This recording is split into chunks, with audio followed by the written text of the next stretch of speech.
सभी को नमस्कार।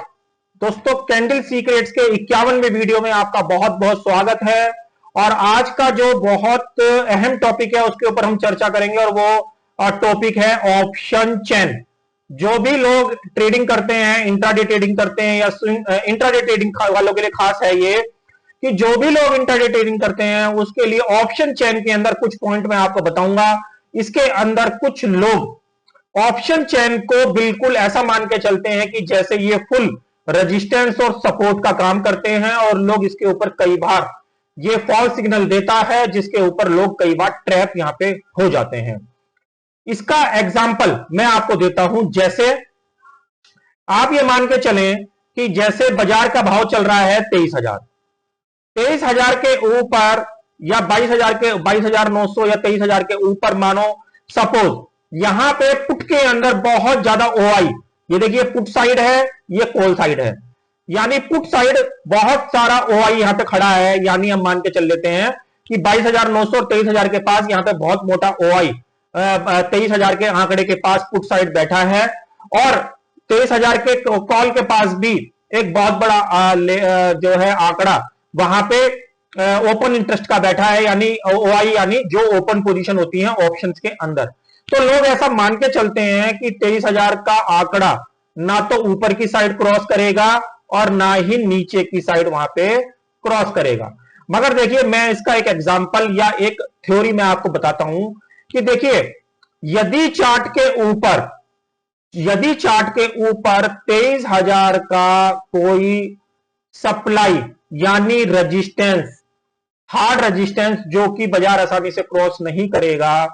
अगर चार्ट के ऊपर एज पर प्राइस एक्शन कोई वहां पे रेजिस्टेंस आया हुआ है और उसके पास कोई पुट का ओआई वहां पे खड़ा है, तो हम इसको आपस में ज्वाइंट यहां पे करके देख सकते हैं। उसका एक मेन कारण यह है क्योंकि 23,000 का एक सप्लाई जोन,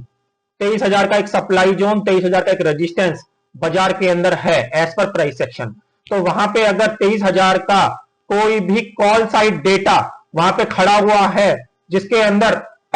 आपको ये लगता है कि यहां पे बहुत सारी कॉलें बिकी हुई हैं, तो वो एक जस्टिफाई ऑप्शन का डेटा माना जाएगा क्योंकि चार्ट के ऊपर 23,000 का जो आंकड़ा है वो एज ए सप्लाई और एज ए रेजिस्टेंस माना जा रहा है कि जिसके ऊपर बाजार जाना बहुत ज्यादा मुश्किल है। तो उसी चीज के मद्देनजर रखते हुए वहां पे कॉल राइटिंग हो रही है, कॉल बेच बेच के स्मार्ट ट्रेडर छोड़ रहे हैं क्योंकि 23,000 के ऊपर बाजार जाना बहुत ज्यादा मुश्किल है। बट अगर 23,000 का कोई भी सप्लाई या रेजिस्टेंस बाजार के अंदर नहीं है और 23,000 का एक जो है ऑप्शन चेन के अंदर ओआई खड़ा है, तो उसके ऊपर ब्लाइंड फेथ करके, ब्लाइंड फेथ यानी ब्लाइंड यानी बिल्कुल अंधा भरोसा करके उसके ऊपर कभी भी माइनस की पोजीशन ना बनाए, क्योंकि एज पर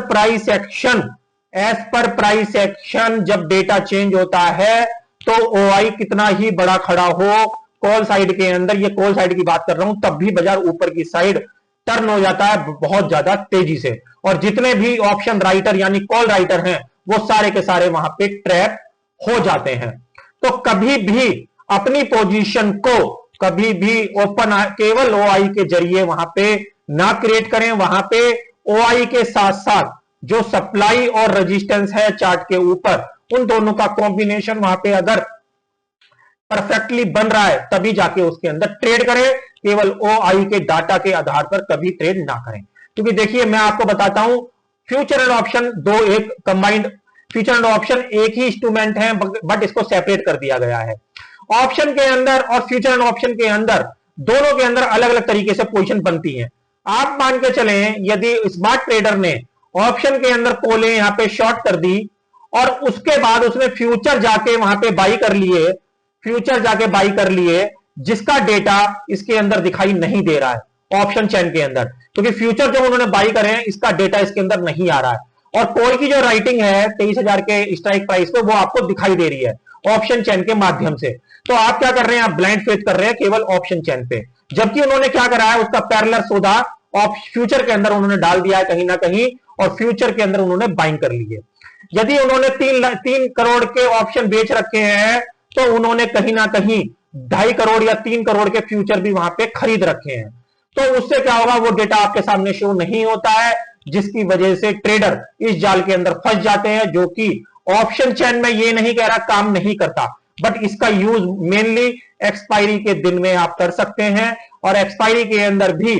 1 बजे से लेकर मार्केट क्लोज होने तक आप कर सकते हैं, क्योंकि एक्सपायरी से लेकर मार्केट टाइम तक जो डेटा क्रिएट हो जाता है वो एक वैलिड डेटा माना जाता है, मगर उसके अंदर जो फ्यूचर की जो बाइंग और सेलिंग होती है वो उसके अंदर मिसिंग होती है। फ्यूचर की बाइंग सेलिंग होती है, या अदर जगह हमारे जो निफ्टी है वो लिस्ट होती है, जैसे गिफ्ट निफ्टी लिस्ट होती है, उसका डेटा भी आपके पास नहीं होता है। बड़े बड़े प्लेयर, बड़े बड़े स्मार्ट ट्रेडर जहां गिफ्ट निफ्टी में ट्रेड करते हैं, वो डेटा भी आपके सामने शो नहीं हो रहा होता है, और वहां जाके वो अपनी पोजीशन क्रिएट कर लेते हैं, और ऑप्शन के अंदर केवल आपको ऑप्शन का डेटा दिखाई देता है। तो ये सब चीजें क्या होती हैं, मेरे हिसाब से, मेरी नॉलेज के हिसाब से ये आधी अधूरी नॉलेज होती है जो लोग ऑप्शन चेन के माध्यम से यहां पे ट्रेड करते हैं। तो कभी भी भविष्य में अगर आप ट्रेड करें तो केवल चार्ट के माध्यम से करें, एज पर प्राइस एक्शन के माध्यम से करें, ना कि ऑप्शन चेन के माध्यम से, क्योंकि केवल अगर ऑप्शन चेन के माध्यम से आप ट्रेड कोई कर रहे हैं तो उसमें फंसने के चांसेस बहुत ज्यादा हैं, क्योंकि उसमें जो डेटा मिसिंग है फ्यूचर ट्रेड का, और गिफ्ट निफ्टी के अंदर जो ट्रेडिंग कर रहे हैं बड़े बड़े एफआईआई और स्मार्ट प्लेयर, वो डेटा ऑप्शन चेन के अंदर यूज या शो नहीं हो रहा है, जिसके साथ जिसकी आपको नॉलेज नहीं है। तो उसके अगेंस्ट कई बार जब प्राइस ऊपर जाता है तो आपको नहीं पता चलता है कि इतना बड़ा ओआई डेटा होने के बाद भी बाजार ऊपर कैसे शिफ्ट हो गया। तो आशा करता हूं ये जो यूजफुल कंटेंट ऑप्शन चेन के ऊपर मैंने आपको दिया, छोटी नॉलेज है मगर बहुत ही बड़ी नॉलेज है, अगर आप इसको दिमाग में रखेंगे तो आपकी ट्रेडिंग कई बार यहां पे आप ट्रेडिंग में रॉन्ग नहीं होंगे। तो आशा करता हूं ये यूजफुल कंटेंट आपके काम आएगा। काम आए तो प्लीज वीडियो को लाइक और शेयर जरूर करें। मिलेंगे अगले वीडियो में, तब तक के लिए ओम नमो भगवते वासुदेवाय नमः।